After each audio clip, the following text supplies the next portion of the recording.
అసలే అతడు most wanted criminal. 80కి పైగా కేసులున్న ఈ క్రిమినల్ 5 రాష్ట్రాల పోలీసులు వెతికినా ఏళ్ల తరబడి దొరకలేదు. ఈ మధ్య ఏపీ పోలీసులు హైదరాబాద్లోని ఒక పబ్లో పట్టుకున్నారు. పట్టుకునే క్రమంలో కాల్పులు జరిపిన చాకచక్యంగా పట్టుకున్నారు. ఇలాంటి క్రిమినల్ విషయంలో చాలా జాగ్రత్తగా ఉండాల్సిన పోలీసులు ఏమరపాటుగా వ్యవహరించారు. దీంతో అతను చూసుకుని మళ్ళీ పారిపోయాడు. కోర్టు నుంచి తిరిగి జైలుకి తీసుకెళ్తూ ఉండగా దాబా వద్ద సినీ ఫక్కీలో ఎస్కేప్ అయ్యాడు. ఇంతకీ ఎవరా క్రిమినల్? అంత ఈజీగా ఎలా తప్పించుకున్నాడు?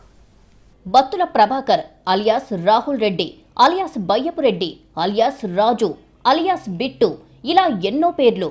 ఒక్కో ప్రాంతంలో ఒక్కో పేరుతో చలామణి అవుతాడు. చేసేది దొంగతనాలు. ఓ దొంగ అని ఈజీగా తీసి పారేయకండి.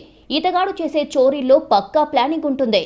18 ఏళ్లుగా దొంగతనాలు చేస్తూ ఇప్పటి వరకు కేవలం 3 సార్లు మాత్రమే పట్టుబడ్డాడు అంటే అర్థం చేసుకోవచ్చు చోరీల్లో ఎంత పెద్ద సిద్ధహస్తుడో.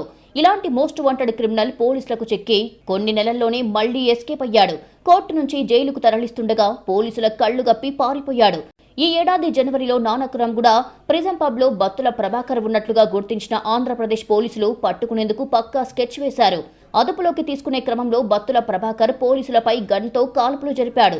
పబ్ సిబ్బంది, బౌన్సర్లు, పోలీసులు చాకచక్యంగా బత్తుల ప్రభాకర్ను పట్టుకున్నారు. ఏపీకి తీసుకెళ్లారు.